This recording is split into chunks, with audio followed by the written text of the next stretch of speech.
Assalamualaikum warahmatullahi wabarakatuh. Perkenalkan, nama saya Ganjar Aka Mukti, NIM 19 12 17 326. Di sini saya akan mempresentasikan hasil tulisan saya pada mata kuliah Metode Penelitian Hukum yang diampu oleh Bapak Roni untuk memenuhi tugas ujian akhir semester. Di sini saya akan membahas tentang tindak pidana terhadap kekerasan dalam rumah tangga akibat dampak pandemi COVID-19. Langsung saja, untuk bab pertama ada pendahuluan. Untuk latar belakangnya, yaitu seluruh belahan dunia sedang mengalami fenomena pandemi COVID-19 atau dikenal dengan sebutan virus corona. Pandemi merupakan sebuah epidemi yang menyebar ke beberapa negara atau benua dan pada umumnya menjangkiti banyak orang. Pada tanggal 11 Maret 2020, WHO menetapkan COVID-19 sebagai sebuah pandemi. Pada tanggal 13 April 2020, berdasarkan data Worldometers, jumlah kasus dari COVID ini di dunia sudah mencapai angka 1.856.800 pasien yang positif corona, sedangkan angka kematian pasien COVID-19 secara global telah menyentuh angka 114.312 jiwa dan pasien yang berhasil sembuh sekitar 428.275 orang. Penerapan social distancing dan tetap tinggal di rumah juga berlaku di Indonesia. Hal ini dikarenakan meningkatnya jumlah kasus positif corona di Indonesia. Adanya permasalahan KDRT membuat beberapa orang tidak suka untuk menghabiskan waktu di rumah, namun saat ini mereka harus berdiam diri di rumah. Menurut peraturan Sekjen PBB Antonio Guster, Awaliyah dan Rostanti 2020, bahwa terdapat kekhawatiran atas naiknya KDRT di beberapa negara, di mana hal ini dikarenakan banyak orang yang terperangkap di rumah dengan pasangan yang kasar, seperti yang dikatakan Sekjen PBB Antonio Guterres. Beberapa negara yang dikabarkan memiliki angka KDRT yang meningkat antara lain Australia, Cina, Spanyol, dan Indonesia. Kasus KDRT di Indonesia, khususnya Jogja, juga meningkat.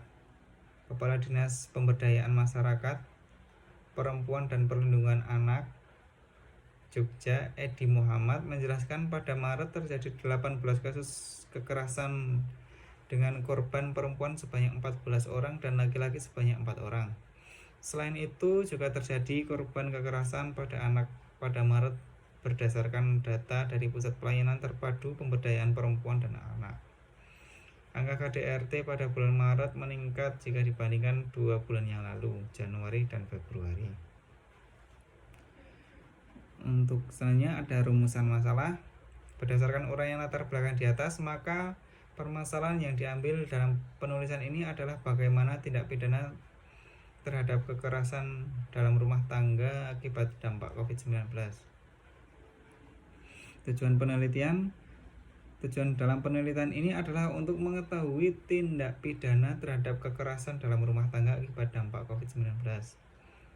Untuk manfaat penelitian, yang pertama, bermanfaat bagi perkembangan ilmu hukum pada umumnya dan secara khusus bermanfaat bagi ilmu hukum pidana, khususnya dalam tindak pidana KDRT, serta hasil penelitian ini dapat digunakan sebagai evaluasi dan diharapkan dapat bermanfaat bagi pendidikan di bidang ilmu hukum. Manfaat penelitian ini bagi penulis adalah untuk menambah wawasan dan ilmu pengetahuan di bidang ilmu hukum, khususnya dalam mengetahui penegakan hukum dalam tindak pidana KDRT. Untuk bab 2, yaitu langsung masuk ke bab tinjauan pustaka.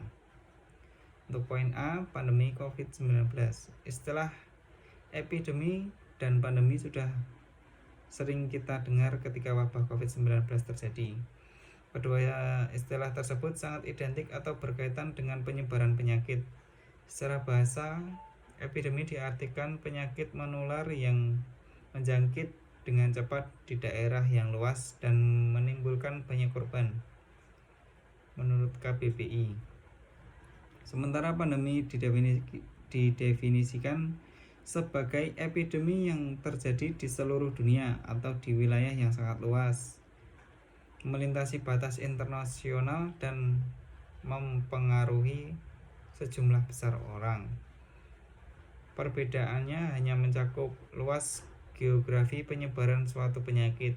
Beberapa contoh pandemi global yang telah diterapkan WHO yaitu flu Spanyol tahun 1918, HIV AIDS 1981 sampai sekarang, flu babi 2009, virus Zika 2015, dan Taylor 2019. WHO menetapkan COVID-19 sebagai pandemi global. Untuk poin B, ada kekerasan dalam rumah tangga atau KDRT. Untuk pengertiannya dalam KBBI, kekerasan diartikan sebagai hal yang sifatnya berinci keras, perbuatan seorang yang akan menyebabkan cedera atau meninggalnya orang lain atau menyebabkan kerusakan fisik. Dalam Undang-Undang Nomor 23 Tahun 2004 Pasal 1 menyebutkan kekerasan dalam rumah tangga merupakan setiap perbuatan terhadap seseorang, terutama perempuan, yang berakibat timbulnya kesengsaraan atau penderitaan secara fisik, seksual, psikologis, dan atau penelantaran rumah tangga yang termasuk ancaman untuk melakukan perbuatan pemaksaan, perampasan kemerdekaan secara melawan hukum dan lingkup rumah tangga. Menurut Undang-Undang Nomor 23 Tahun 2004 tentang penghapusan kekerasan dalam rumah tangga, bentuk kekerasan dalam rumah tangga itu ada beberapa, yaitu ada kekerasan fisik, kekerasan psikis, kekerasan seksual, penelantaran rumah tangga. Selanjutnya ada penyebab kekerasan dalam rumah tangga. Menurut Foucault 1997, laki-laki di dalam kehidupan sudah terbentuk menjadi pemilik kuasa, di mana mereka menentukan arah di masyarakat.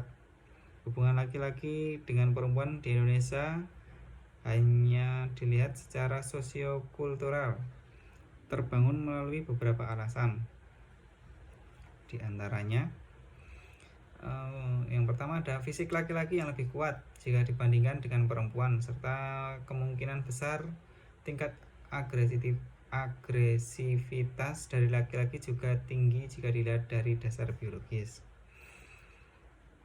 Yang kedua, ada masyarakat memiliki tradisi mengenai dominasi laki-laki pada perempuan dan lebih toleransi jika laki-laki menggunakan kekuatan. Misalnya adanya realitas ekonomi di mana perempuan harus menerima penganiayaan diri orang yang menjadi tempat menggantungkan hidupnya. Sebagian laki-laki melakukan kekerasan dan sebagian perempuan. Selain itu, sebagian laki-laki tidak melakukan kekerasan dan sebagian perempuan juga tidak menjadi sasaran kekerasan. Selain itu, secara umum penyebab terjadinya kekerasan dalam rumah tangga oleh suami terhadap istri disebabkan karena yang pertama ada faktor intern, meliputi motivasi, kebutuhan hidup manusia, di mana kebutuhan ini berkaitan dengan upaya manusia dalam mempertahankan dan mengembangkan kehidupan, di mana disebabkan karena adanya kebutuhan hidup manusia terutama biologis yang menjadi kebutuhan primer. Yang ketiga ada minat, dan yang terakhir ada kejiwaan, di mana berpengaruh pada tindakan yang dilakukan. Tindakan tersebut dapat dilihat dari perspektif berbeda, di mana menurut orang lain tindakan itu bukanlah tindakan yang baik. Selanjutnya ada faktor ekstern, yaitu ada faktor ekonomi keluarga, faktor lingkungan sosial, dan faktor pandangan masyarakat, di mana masyarakat menganggap bahwa laki-laki dominan dan memiliki kedudukan tinggi jika dibandingkan dengan perempuan. Untuk poin C ada dampak kekerasan dalam rumah tangga.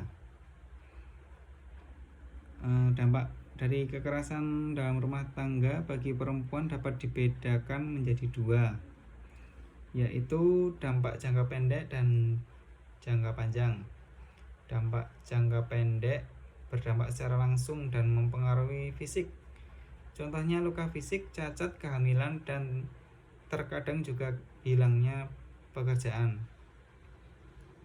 Sedangkan dampak jangka panjang berkaitan dengan psikis, di mana korban akan mengalami gangguan psikis, rasa kurang percaya diri, mengurung diri, trauma, dan muncul rasa takut hingga depresi.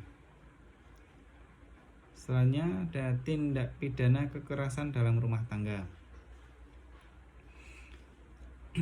Indonesia telah memberlakukan Undang-Undang Nomor 23 Tahun 2004 tentang penghapusan kekerasan dalam rumah tangga atau yang dikenal dengan Undang-Undang Penghapusan KDRT yang disahkan pada tanggal 22 September 2004. Undang-undang ini melarang tindak KDRT terhadap orang dalam lingkup rumah tangganya dengan cara kekerasan fisik, psikis, seksual, atau penelantaran dalam rumah tangga. Orang-orang dalam lingkup rumah tangga yang dimaksud adalah suami, istri, anak, serta orang-orang yang mempunyai hubungan keluarga karena hubungan darah, perkawinan, persusuan, pengasuhan, perwalian, menetap dalam rumah tangga, serta orang yang bekerja, membantu, dan menetap dalam rumah tangga tersebut. Pasal 26 ayat 1 Undang-Undang KDRT menentukan bahwa yang dapat melaporkan secara langsung adanya KDRT kepada polisi adalah korban. Sebaliknya, keluarga atau pihak lain tidak dapat melaporkan secara langsung adanya dugaan KDRT kecuali telah mendapat kuasa dari korban. Bisa dilihat pasal 26 ayat 2 Undang-Undang KDRT. Selanjutnya ada korban KDRT dilindungi haknya oleh Undang-Undang KDRT, yaitu untuk mendapatkan antara lain tertuang pada pasal 10 Undang-Undang KDRT, yaitu ada perlindungan dari pihak keluarga, kepolisian, kejaksaan, pengadilan, advokat, lembaga sosial, atau pihak lainnya baik sementara maupun berdasarkan penetapan pemerintah perlindungan dari peradilan. B. Ada pelayanan kesehatan sesuai dengan kebutuhan medis. C. Penanganan secara khusus berkaitan dengan kerahasiaan korban. D. Ada pendampingan oleh pekerja sosial dan bantuan hukum pada setiap tingkat proses pemeriksaan sesuai dengan ketentuan peraturan perundang-undangan. E. Ada pelayanan bimbingan rohani. Ancaman pidana terhadap kekerasan fisik dalam lingkup rumah tangga ini adalah pidana penjara. Pidana penjara paling lama 5 tahun atau denda paling banyak 15 juta. Pasal 44 ayat 1 Undang-Undang KDRT. Khusus bagi KDRT yang dilakukan oleh suami terhadap istri yang tidak menimbulkan penyakit atau halangan untuk menjalankan pekerjaan, jabatan, atau mata pencaharian atau kegiatan sehari-hari, ancaman pidananya adalah pidana penjara paling lama 4 bulan atau denda paling banyak 5 juta. Pasal 44 ayat 4 Undang-Undang KDRT.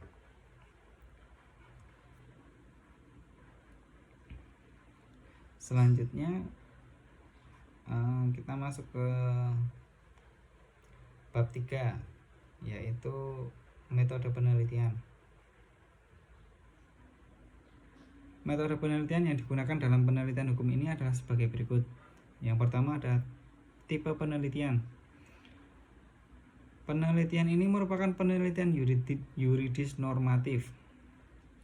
Penelitian yuridis normatif adalah suatu proses untuk menentukan aturan hukum, prinsip-prinsip hukum, dan doktrin-doktrin hukum.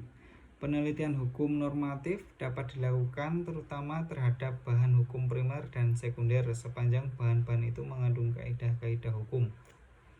Teknik yang dilakukan dalam melakukan penelitian hukum yuridis normatif yaitu dengan cara mengkaji, mempelajari, dan menafsirkan aturan hukum yang berlaku. Dalam hal ini penulis mengkaji tentang tindak pidana terhadap kekerasan rumah tangga akibat dampak COVID-19. Kedua ada pendekatan penelitian.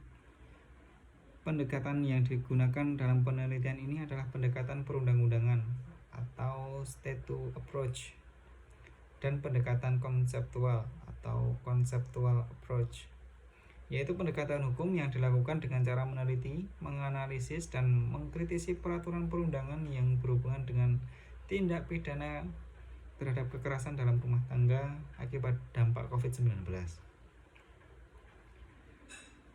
Yang ketiga ada pengumpulan bahan. Metode pengumpulan bahan dilakukan dengan studi kepustakaan guna memperoleh bahan hukum primer maupun bahan hukum sekunder yang berupa peraturan perundang-undangan, buku-buku, artikel, dan jurnal-jurnal yang berhubungan dengan objek penelitian. Pengumpulan bahan hukum dilakukan dengan cara meliputi. Yang pertama adalah bahan hukum primer, yaitu terdiri dari peraturan perundang-undangan yang berlaku berkenaan dengan pemidanaan, yaitu ada Undang-Undang Nomor 23 Tahun 2004 tentang penghapusan kekerasan dalam rumah tangga.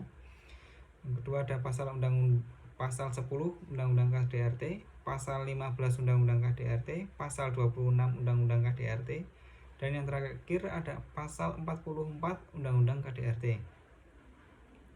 B. Ada bahan hukum sekunder, yaitu terdiri dari literatur atau bacaan-bacaan ilmiah yang berkenaan dengan penulisan ini. Bahan hukum tersier, yaitu terdiri dari kamus hukum dan kamus besar bahasa Indonesia. Poin 4 ada analisis bahan hukum. Dalam pengajian ilmu hukum normatif, langkah atau kegiatan melakukan analisis mempunyai sifat yang sangat spesifik atau khusus. Kekhususannya di sini bahwa yang dilihat adalah syarat normatif dari hukum itu sudah terpenuhi atau belum sesuai dengan ketentuan dan bangunan hukum itu sendiri. Analisis bahan hukum dapat dilakukan dengan cara sebagai berikut. Yang pertama ada mengimplementasikan semua peraturan perundang-undangan sesuai masalah yang dibahas, mengevaluasi peraturan perundang-undangan yang berhubungan dengan masalah yang diteliti, dan yang terakhir ada menilai bahan-bahan hukum yang berhubungan dengan masalah yang dibahas. Pesannya ada daftar pustaka, nanti bisa dilihat atau dipahami di tulisan saya. Mungkin kiranya itu saja yang dapat saya sampaikan. Mungkin banyak salah kata atau salah pengucapan dari saya mohon maaf. Sekian dari saya. Wassalamualaikum warahmatullahi wabarakatuh.